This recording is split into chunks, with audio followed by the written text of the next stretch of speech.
Actually, it warms my heart when I travel across the length and breadth of the country to see so many great meetings happening all over the country. When I trained, there were few and far between. But now it's all over, and very, very happy to see them even coming out of the private sector. Because all along it was only in teaching hospitals. So when Karthik told me to come give this keynote, he says you have to speak on a paradigm shift in the management of thyroid surgery, complications, past to present. So usually when I get an invitation, I just accept. I don't look at the topic. Then about few days before, I look at the topic and I start getting panicky. Then why did I accept this topic? So I phoned Anuja and I asked her, Anuja, what should I speak about this topic? She said, stand there, say that I am the past and the present, beat your chest twice and get off the stage. But I thought if I do that, Karthik won't reimburse my ticket money. So that's why today you all will have to bear with me for 20 minutes and then we can have some question and answers. Karthik, thanks so much for giving me the chance to speak here today. Now we've come a long way in thyroid surgery. Before the 1850s, there was a 40% mortality doing thyroid surgery. And Samuel Gross was one of the famous surgeons who said that no sensible man will operate on the thyroid because each stroke of your knife will be followed with a gush of blood and you will have mortality. But those days the mortality was high because of hemorrhage, asphyxia, gangrene because of infection and air embolism. And slowly things changed. Lister came in, we had better control, we had antibiotics, and of course they say that no talk's complete without Theodore Cocker, who brought down the mortality from 40 to 5% on 5,000 thyroidectomies in the late 1880s and early 90s. And he was the first surgeon to get a Nobel Prize for thyroid, for everything, for physiology, pathology, as well as surgery of the thyroid gland. A quiz question for you and slight deviation. Without looking at Google, after that I'll give you all a prize if you tell me the other surgeons who got a Nobel Prize after Theodore. Surgeons who got a... Nobody. Google. Okay, don't Google. The mortality today is none. Zero. Close to zero. So we came to complications. And most part of the 20th century after Theodore Cocker, we had a list of complications. I've listed them up here.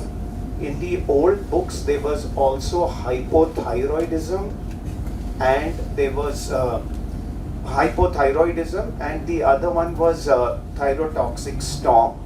But those were the days before the thyroid hormone was synthesized. Thyroid hormone started to be synthesized in 1920. In 1950, they truly found the salt. So after that, so those are history, and now we don't operate on toxicosis, and we've got good methods with beta blockers to control them, so we don't see those complications. But the remaining complications have been there from the early part of the 20th century. I've divided them into seromas, which are very negligible, scarring, which is a bad scar, and sometimes infection. There are various things that are done for this, and various speakers are going to speak about these things, so I'm not going to waste time on them. The major and distressing complications are change in voice, recurrent and external branch of the superior laryngeal, hypoparathyroidism, and hemorrhage, which can be very, very distressing. And Abhishek is going to cover bleeding, so I'm not going to eat into his time because he won't be kind with me later in the day. And they're avoidable, trachea and esophageal injuries, and they're very, very negligible, and very few of us see them. They happen at times, and we can avoid these. So basically my talk will focus on this middle column of major distressing complications of thyroid surgery. So have we seen a paradigm shift from the past? Truly, my answer is not really. There's not been a paradigm shift. The incidence is more or less the same. But we are looking at them differently. And why are we looking at them differently? Because thyroid surgery is common. The incidence of thyroid surgery is increased threefolds in the last decade and a half.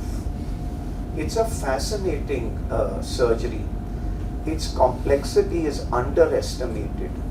Hence it's done by practically everyone. General surgeons, head and necks, ENTs, everybody.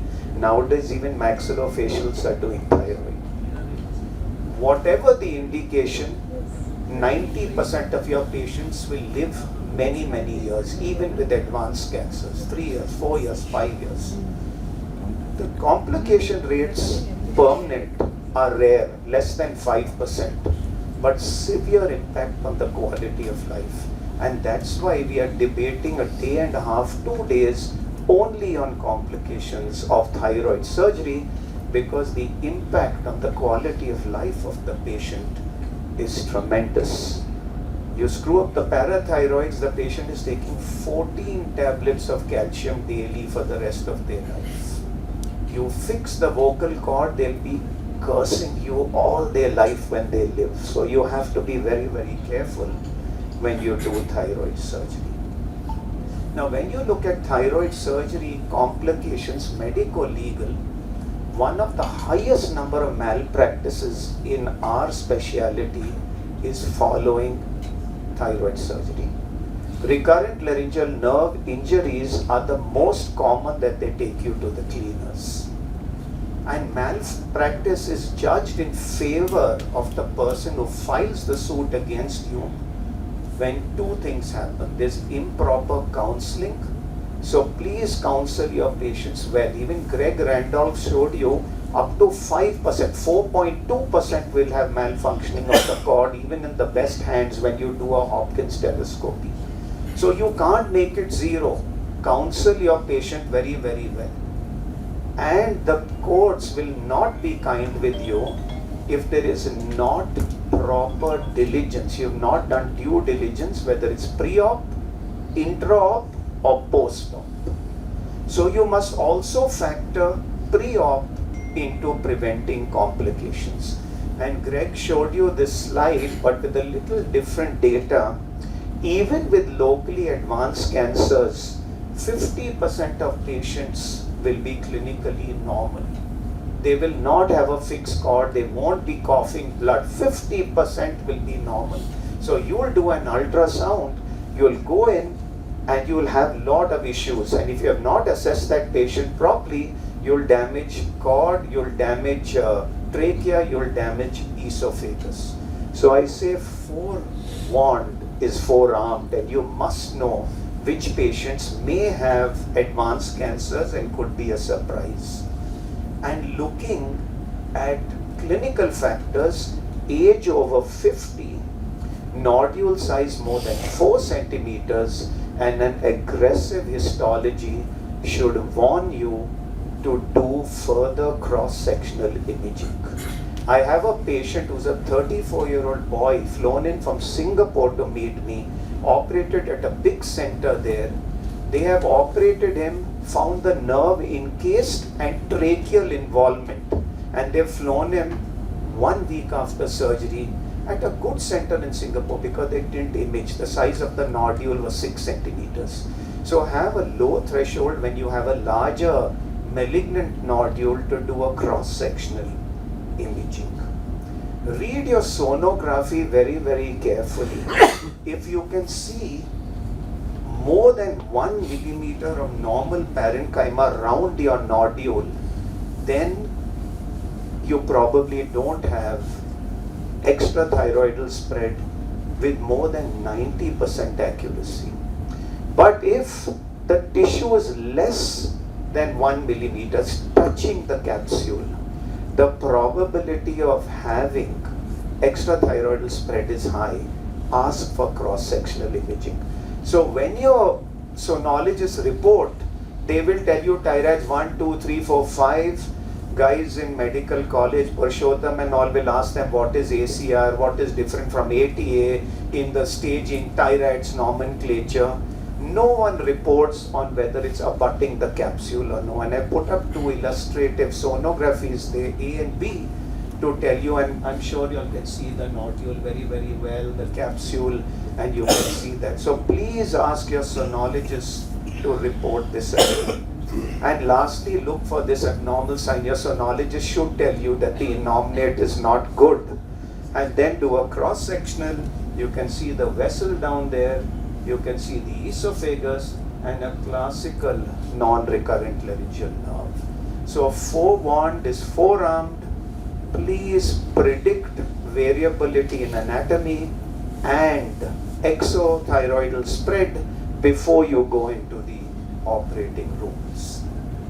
It's all about voice, and Zernia's classification has been touted a lot. Just for those of all who have not read the paper, they know the classification.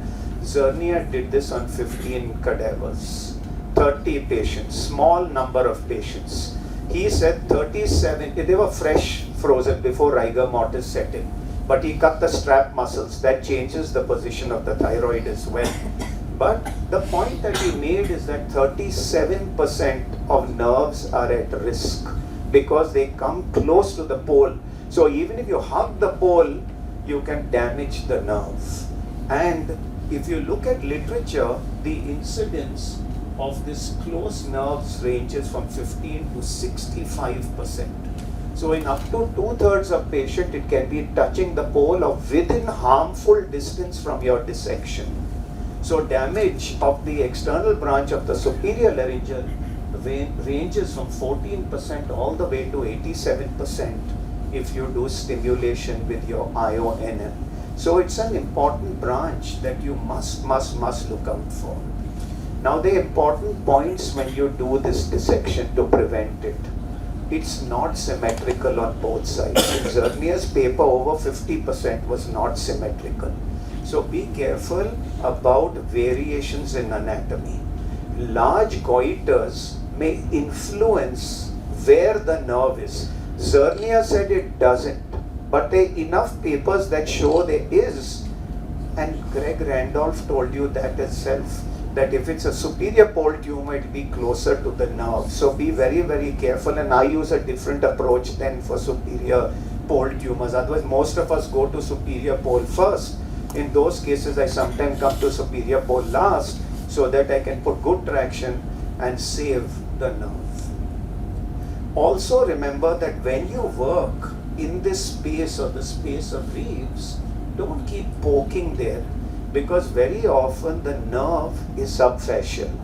You get bleeding and then you touch it with the bipolar and you cause fibrosis of the cricothyroid muscle. For professional people, it's called cricothyroid myositis, and it can impact on the voice. And the last thing that impacts on the voice is if you cut the strap muscles. So don't pull aggressively, pull very, very gently, cutting the strap muscles. And this was a thesis, it's not published, or maybe it is, of one of the guys at Sloan Kettering, that when you cut the straps, there's a tilt of the larynx and it can affect finer voice. So we must be careful when we are operating on the superior laryngeal nerve. I told you 2/3 of them come within striking distance of your scalpel or your forceps and you can damage it. So you can incorporate IONM. And here is a meta-analysis looking at over 20 years, 7 studies, monitoring the external branch of the superior laryngeal is beneficial in safeguarding it. So my philosophy is I look for it. If I see it, I stimulate it. You may not get an amplitude signal always. It's about 1/3 of the amplitude of the RLN. And again, Greg has shared it and it's in all textbooks. But definitely I see the muscle twitch. I know it's here and I ligate the vessels individually, and I use IONM also on the superior bones. Recurrent, permanent 1 to 3%. We all know Bayes triangle. We ask our students, how is the inferior thyroid artery related to it? Look what I've underlined in red. It's variability than vulnerability that damages the nerve. Don't get scared. Cocker and Billroth first used to leave the posterior capsule of the thyroid on the nerve. Later people realized you must see it. Saving it causes more damage. So today you must expose the nerve. But it's the variability than the vulnerability. According to me, even if you swing on the recurrent laryngeal nerve, it will still function. And that's why in type 2 involvement of the nerve, where the nerve is encased, it still functions, and you keep dissecting, and then you have no nerve left. It's a very, very hardy nerve. So please be aware of the variability in position. I've just shown the variability to the inferior thyroid artery, but the paper that Greg Randolph referred to, 10,000 nerves, looking at all those L1 and all those variations, is something that you should read. To me, it's more theoretical. Just know about its variability with the inferior thyroid artery, and you will be good in the vast majority of your patients. Remember, in variability, the recurrent laryngeal nerve is not a single nerve, it's a leash of nerves. It can be as much as 60% branching, 60% branching. Here is a paper again, Claudio Zernia, showing the branching of the nerve.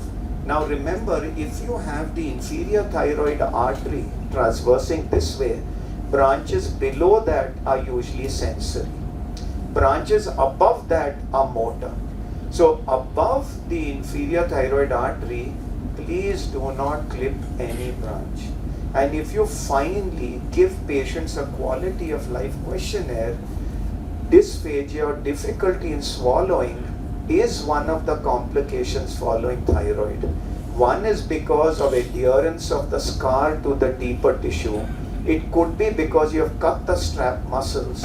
But importantly, branches of the inferior thyroid go into the postcricoid region.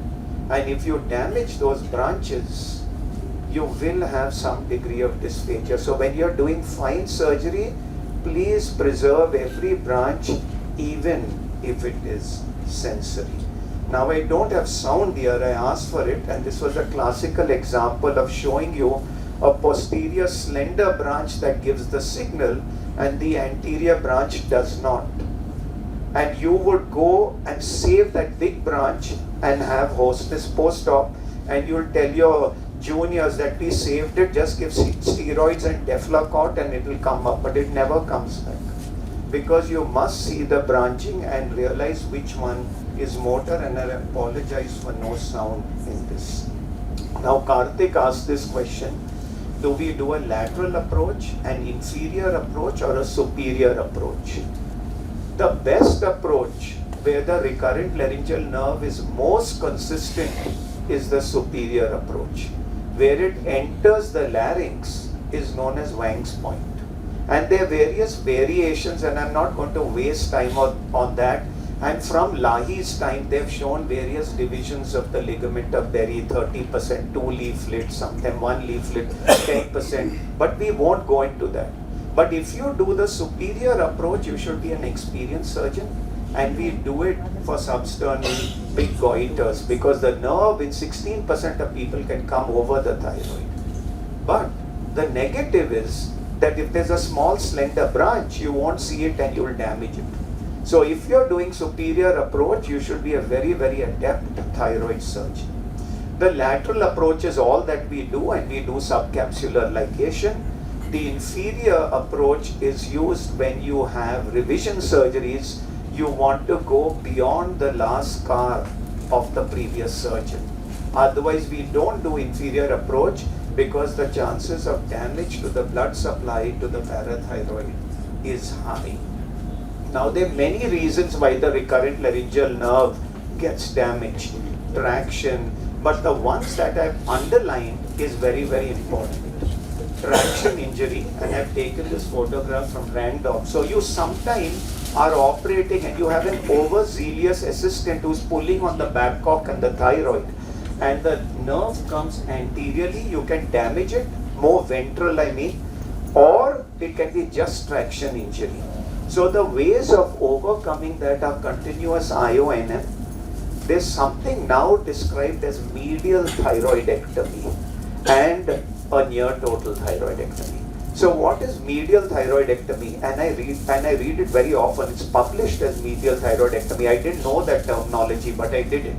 So if you feel your traction is a problem, it's a large goiter, you divide the isthmus first and then lift the isthmus off the trachea and slowly come down, and you see the structures, the inferior thyroid artery and the recurrent laryngeal nerve, and then you don't have traction injury. So Anuja, Thursday morning, ask the students what's medial thyroidectomy. It's described in literature. The second and most important is thermal damage. Always have your bipolar at the lowest setting. Always have someone who irrigates a lot, and I usually operate with ENTs because they're used to irrigating so much. Half the water problems in this country is because of ENT irrigation. So I always ask one of them to assist me. And the third is not identifying the branches. So that's important. So know that it's a branch nerve. The others about ligation, manipulation, very, very rare. It's a very, very hardy nerve. And never panic. If it bleeds, put a little gauze piece, tell them a story, and when you lift it up, even the inferior thyroid artery will stop bleeding. There are stories in our surgical, general surgical, where even the renal artery, when it's gushing, and that's directly from the aorta, put a mop, went out, had a coffee and a smoke, came back, and it had stopped. You could see it pumping and catch it easily. So don't be panicky and put clamps. And here is data, Rick Schneider's. There's a meta-analysis as well. In the interest of time, I've not put it, showing that continuous now has a role. It saves nerve damage, and I've just underlined the 2 or 3 that you need to know. Continuous had a 1.7 lower early post-operative vocal, and look at the last one that I've underlined, 1 permanent vocal cord palsy for every 75 early vocal cord palsies was observed with continuous as opposed to 4.2 for intermittent. So there is a case that is happening for continuous, and I'm sure Anuja will say it in her talk as well. Does it have a role? I gave a talk when I was leaving Tata's 2018, and I tabulated all the meta-analysis till that date, 2017. I couldn't put more because there was no space on the slide. And debatable data, the red ones say that probably it does have benefit. And then from 2018, I again looked, and there are more meta-analysis. So there are like 15 meta-analysis on whether IONM help.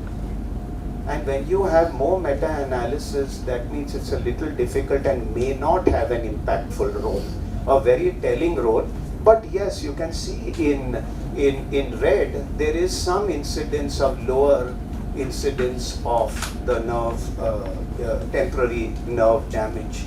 And here is a paper from Louis Kowalski's group looking at all these meta-analysis. Look at the impact factor of the journals they have published in. The highest is 4.25. Today people don't look if you publish in journals less than 5, impact 5, 7. These are 1 point something in some of these. So they are not published in high level. So when you quote meta-analysis, please be careful. And a substantial number of them had low quality evidence. So it's sometimes a little difficult to interpret data, and many people throw on your face, sir, there's a meta-analysis, 15, but they're all low quality. So it does help, but it's not compelling evidence that you have to go tomorrow and rush and buy the IONM. But the court takes it kinder if you show that you've done due diligence and use the IONM. Now to me, thyroid surgery is not to be called thyroid surgery. It should be called saving the parathyroid surgery. Because the biggest problem in thyroid is saving the parathyroids. However good you are, you will have temporary hypoparathyroidism. Permanent is rare, but temporary is bound to be there. And if you look, I think what was his name, Karthik, he showed that IDAF's paper 2014, but there's a later paper in JLO 2018, which 80%. They have put a box and whisker kind of graph with the mean. The mean is 30 for temporary, but the range is from 80 down to 1-2%. So it's very, very high. In fact, people say if you look at the parathyroid, it stops functioning. It has nothing to do with the vasculature. But there are different theories about that. So it's all about saving the parathyroid. And for me, I call this the circle of one. I coined this. I've taken the photographs from Greg Randolph's. Draw two circles of 1 centimeter. One near the ZT, tubercle of Zuckerandl, and one near the inferior pole. You'll find the parathyroids in these places in 80% of places. Now there's a lot of debate on whether you should selectively look for all parathyroids or only if they come, and I think it was covered by the others. So look at the circle of one. The inferiors always ventral and the superiors always dorsal to the recurrent laryngeal nerve. Do capsular ligation of the vessels. Selective versus routine, don't look for all four. He's shown you enough data, the previous speaker, that if you identify two and clip them and the others you are sure are not there, you're fine. You will not have permanent problems. I always clip the parathyroid. When I started doing it, my colleagues thought it was lousy. Now they go across the whole country saying that we clip the parathyroids. And the reason is you can flip the parathyroid laterally and then do the central compartment, and you can easily identify it from a node. You see the parathyroids at the beginning of surgery, but when you start dissecting, it changes color. And then it's difficult. So the moment you see the parathyroid, put the clip on it. And the first one to do it, and that's why I start my dissection inferior. Circle of one, I look for the parathyroid, put a clip, and then I can do anywhere I want, lateral, superior, whatever you want. So at least that is in the basket. And the superior is usually consistent. Most people save the superior. And again, do you use technology, autofluorescence indocyanine? Here is a meta-analysis, laryngoscope 2020. Bottom line may be beneficial. Again, view these with some amount of caution because autofluorescence does have problems and it is cumbersome. You get false positives. You have to have lights on and off, though the current Medtronic system allows you to work with the lights on. It has limited tissue penetration, so you have to really dissect. And the biggest problem, it even functions ex vivo when you take out the thyroid. So if you've left a parathyroid and there's no vasculature, it will shine. In fact, parathyroid, even if you put in a formalin bottle, it will shine. So that is the big problem about parathyroids. Where do I use autofluorescence? If I don't see all four, the incidence of incidental parathyroidectomy is up to 16 to 17%. I shine my autofluorescence on the specimen. If I see something there, I just pick it out and I may or may not do frozen. If I'm convinced it's parathyroid, I implant it. Otherwise, if I have a doubt, I'll send it for frozen and do it. So I use autofluorescence more to identify an incidental parathyroidectomy, and I use autofluorescence also to avoid sending frozen section, because sometimes you operate late in the evening and we aren't always blessed with very willing pathologists. So that's where I use it. We moved to remote access, as Parshottam said. That's a thyroid that I've done on someone who's quite well known. I've hidden her face, you can barely see the thyroid scar. That's another lady who's socially pretty active, and that's the kind of scar that we got. Very difficult to predict. What I tell you all is, don't make a small incision. When you make a small incision, your assistant pulls more. When you finish surgery, the edges of the incision are a little discolored. When you suture it, it heals by secondary intention. Don't feel shy to take a centimeter or more. And if you feel that it is discolored, take a fine methyl balms and just trim the edge of the skin very, very fine. And then close and you'll get a good scar. My two things. You could do robotic surgery, remote access. You're shifting the scar from where people can see to other places which are equally sensitive in a female patient, on the breast and the axilla, and it may be a very slow incision. But then you can get axillary flap perforation, you can get traction injuries of the arm, you can get tracheal injuries, all described, brachial plexus injuries, higher incidence of seroma, numbness. When you do the oral surgery, they are numb below the mandible, and sometimes surgical emphysema again.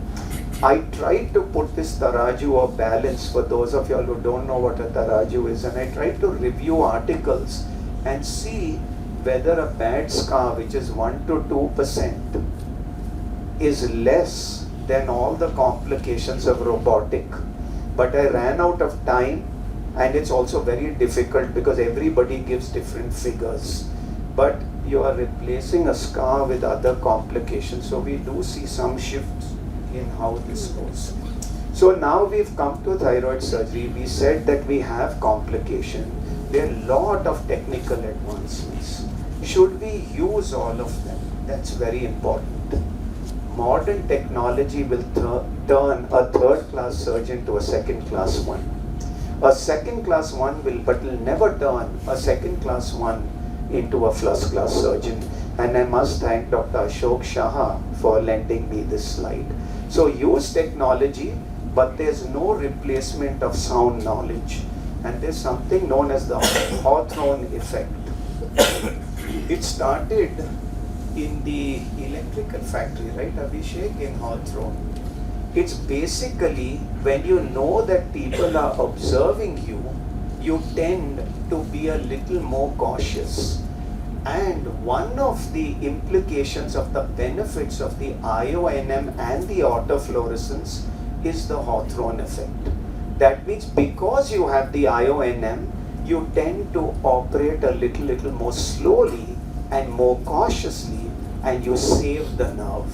While if you didn't have the IONM and autofluorescence, you tend to operate more expeditiously. So really in my book, there'll never be randomized evidence compelling to prove the advantage of both. We'll have to use them, but no replacement for sound knowledge. And thyroid surgery should be done by people who are adept to thyroid surgery. Numerous publications looking at surgeon and hospital volume. It's difficult to read at the back, but 10,000, 80,000 cases. Julia Sosa's first paper, 5,000 patients. It's a positive outcome for surgeon volume and to a lesser extent for hospital volume. And surgeon volume is described low, less than 25 thyroidectomies. Very safe thyroid surgeon, more than 100. But reasonable, more than 50 a year. So when you all are doing, please see that you all work in a high volume center. We can't change our job, but for complex surgeries, get someone who is in your vicinity to assist you till you involve the technique. And I always end some of these thyroid surgical talks with Theodore Coker and Theodore Billroth. Billroth was a great general surgeon. He was legendary. He did the first esophagectomy, he did the first gastrectomy, he did the first laryngectomy. But he wasn't lucky with thyroid surgery. His recurrent laryngeal nerve complication was 25%. Tracheostomy was 10.5% and mortality 40%. But Emil Coker, he brought down the rate from 14 to 1.8. He had more hypothyroidism because his dissection was so meticulous.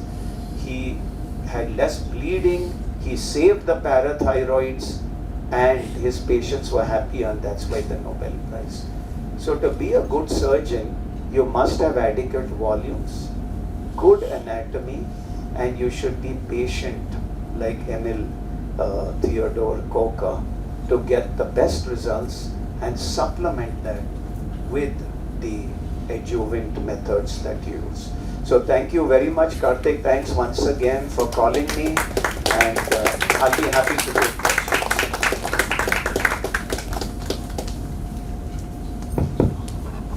Happy to hear your talk. It's very nice.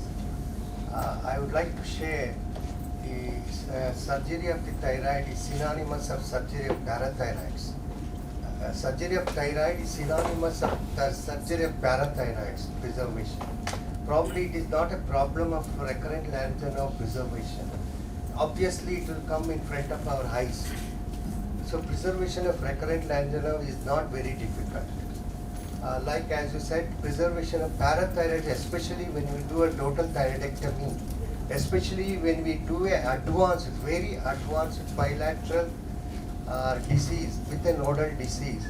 Sometimes parathyroids very adherent to the tumor tissue.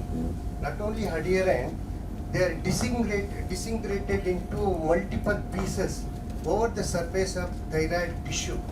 So in such cases, I have found out very difficult to preserve the parathyroids. All the pieces we have to preserve with a good vasculature. It's very difficult. But however you preserve, however you are meticulous, as you said, the risk of hypoparathyroidism will be there, and we have to treat prophylactically. It's a very nice. Point well taken, Nanjundappa, but also the time it fragments is when the parathyroid is subcapsular. However good a surgeon you are, it's very, very difficult to save it. When you open the capsule of the thyroid and bring it out, it usually fragments. If you're careful, you'll squeak home once or twice out of 10, but usually it will fragment. And then I do exactly like you. Meticulously pick those pieces up, put it in a bowl, and then auto-transplant. Yes, Abhishek. Go ahead. Good talk. Dr. Shrikant from Ramya Medical College. Hi, Sheikh. I just wanted to ask your take on use of magnifying loops and clips while operating. Will that benefit? Many people put randomized trial data. So in the unit that I worked when I was at Tata Hospital, we had fancy surgeons, good-looking surgeons who use loops. I didn't use loops. I was more than a decade older than all of them, so aging eyes, no difference in complication rates. So that's an inbuilt randomized trial. We didn't officially randomize it. Do what you are comfortable with. As I tell people, if you know the anatomy well, so often you know the anatomy with the lights off, don't you? You do it quite often, Abhishek, don't you? So you're fine. You should know the anatomy, so you don't have to have loops, but do what you're comfortable with. Sir, I have two things. One is when you mentioned the complications, one of the things I felt Sit was down, relax. one of the things I felt was IJV, injury to the IJV. Whenever we are ligating the middle thyroid vein, not that it has happened, but I've read in the books that it can potentially happen, especially if there is malignancy and there's some adherent tissue. So when that rent happens, we have to immediately put the patient in a head-low position and try to plug it. So I just wanted to ask. So in the old days, if you read general surgery books, and one of the classical books was Mastery of Surgery by Lloyd Nyhus, he said you must open the anterior border of the sternocleidomastoid so that you have control of the jugular in case the short, stubby middle thyroid vein gets avulsed. It's a hole into the... But there's enough stump between the jugular all the way to the thyroid. So today, none of us open the anterior border unless we are doing a neck dissection. We just do the dissection. So you should be careful, but ligate it first. You should see the vessel and ligate it. What really happens and what tears and causes complication is not the middle thyroid, it's a small vein. There is a fourth vein of Cocker that's described between the middle thyroid and the inferior thyroid. That's usually very thick and comes at a place where you don't see it, and sometimes it's more than one. So people have a little problem to get that. But if you see it, it's not a problem at all. But God forbid you do have bleeding, gauze piece pressure, trust me, it's not a big deal. No head low, nothing. If you've gone to head low position, you've probably gone into a wrong plane and hurt the lateral wall of the jugular. It shouldn't be a problem. unless you're doing a difficult neck dissection. So the other thing, you were talking about autofluorescence to identify difficult parathyroids. I was just wondering, how about an intraoperative ultrasound? Like we use it whenever we have to find a parathyroid adenoma. So if you're finding it difficult, can't we use an intraop ultrasound? You can, but I'm going to say that if you're doing parathyroid surgery, the best localization method for parathyroid is a good surgeon. You don't need the intraop. You have great metabolic imaging today. Great metabolic imaging. More than system EB, now they're going to choline PET and they're going to still better isotopes. What's it called? Hexivitine and some other kind of, which have got very good sensitivity, upwards of 90%. Yeah, but that's pre-op, no sir. I'm saying intra-op. But why? Despite the system EB. When you have got it pre-op, Google tells you which road to go on, just go on that road, find it and take it out. Just do it carefully. I can be honest with you, I do a fair deal of parathyroids now that I'm in a multi-speciality hospital. I never use the intra parathyroid. The only time I may use it is if the pre-op diagnosis is not classical primary hyper. Then when you take out whatever's the so-called diseased parathyroid and it drops, and it doesn't drop adequately and you don't see a big adenoma, Yes. then just that I've not missed it, I call them for medical legal cases. Maybe 1 in 150. Thank you, I sir. don't do it too often. So the right recurrent laryngeal nerve issues, how do you preoperatively identify? The recurrent laryngeal on the right? Yeah, so that's a good question. I didn't want to put it because I thought someone would cover it in anatomy, and I just thought, so the right is more oblique. It's not in the groove. So it is, and it has got a longer course. So it is more vulnerable to damage. But the right recurrent laryngeal is a problem when you have central compartment nodes. So the central compartment, according to me, is 3. Actually 4. The left, the central, which is pre-laryngeal, pre-tracheal, and the right, which is supranerve and infranerve. So when you're clearing infranerve, you will damage if you're not a safe thyroid surgeon. So what I do is when I'm going infranerve, I don't use my regular instruments. I use fine scissors. I use an absolutely tip bipolar and I bring it down to 15. And I use mosquito forceps that you use for pediatric hypospediasis. So I just change my instrument set when I'm doing infranerve dissection to safeguard it. But the principles are all the same. That don't pull it up, let it be there, look around it. No, its course is variable. I think the principles of safeguarding it are exactly the same. Any anatomical landmarks you use in case you're not able to? So if it's studied with nerves, then I come from the carotid or the subclavian. It loops around very laterally, and I have to then show the innominate as my lower level of dissection. So I'll start inferiorly. I'll pull the carotid slightly lateral, see its junction with the subclavian, and then it goes down to the innominate. So I've got my lower limit, and then slowly come on top, see it coming from either behind the subclavian or under the carotid, and then just follow it upwards. I've already clipped my parathyroid first, and we'll move it laterally. I'm sure someone will cover it in the parathyroid talks that they're doing. There's something known as a vascular triangle for parathyroids. I'm sure someone will cover it in the talk, so I didn't put that all up there. So just be careful. Take it from down and go up. Morning, sir. Do you routinely ask us to identify the external branch of recurrent laryngeal nerve? So I said that in my talk. Sarnia said 37% come within striking distance. Other people say up to 65%. So I will always see it. I will always stimulate it. If I don't see it and it's not getting stimulated, I told you it could be subfacial, it could be a type 1, which is very high. No need of seeing it. Then in those cases, I always do individual ligation of the vessels. I always do individual ligation. If I've seen it and it's a type 1 right on top, I've stimulated good twitch, I get some amount of amplitude, I can do mass ligature of the superior. If I'm sure that the pole is below, I'm not leaving behind thyroid tissue, then I do mass ligation. I always try to see it, but I won't fight if I don't see it. Thanks. Dr. Vaidya. So I'm putting a little twist. So let's say 15 years from now, you're doing the same oration. I'm sure you'll be doing thyroid 15 years surgery. from now, where will I be? Yeah, you'll be at the top of thyroid game.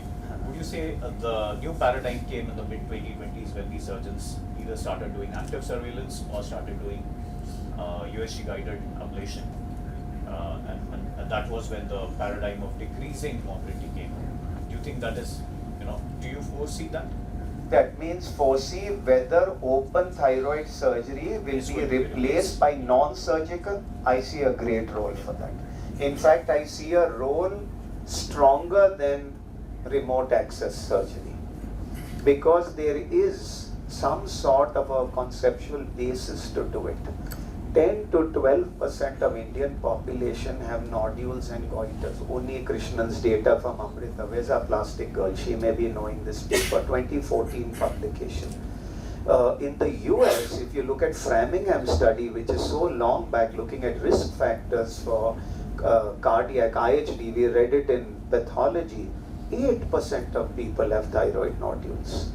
If you screen them, it will be 40%.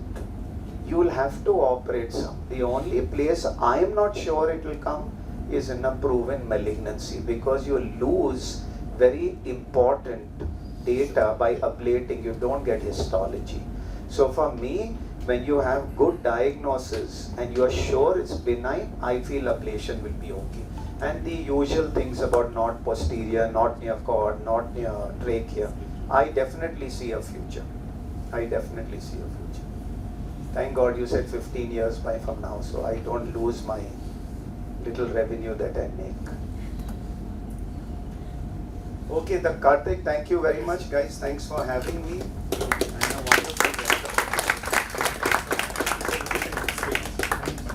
One minute.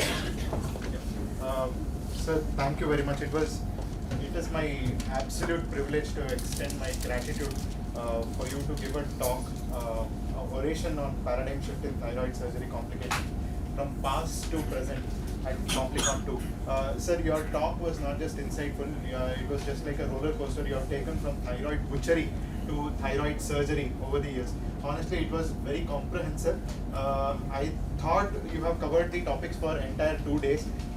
So some of us were even wondering if we should cancel the rest of sessions and just listen to you on a repeat.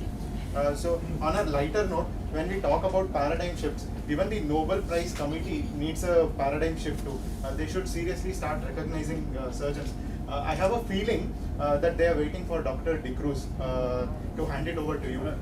But the main problem is they are confused to figure out which category to put you in. Whether it is peace prize to bring in peace of mind for the patients, or in physics category because the surgery is what you do defies the laws of nature. So jokes apart, chemistry also. Yeah. So jokes apart, your dedication, wisdom, and immense contribution to head and neck surgery are inspiration to every one of us here. We are truly grateful for your time and effort which you have put to share with us. Thank you once again for gracing us with your presence and enlightening us with such a momentous talk. Sir, can we have a big round of applause for Thanks, Karthik, for the kind words. Thanks for having me. Thank you, sir. I request B.S. Srinath sir to felicitate sir. Sir,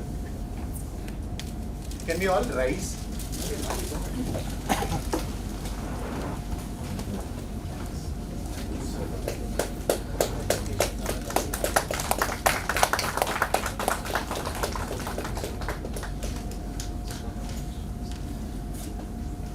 Good at putting topis. Abhishek, take a photo and send it to me. Thank you very much.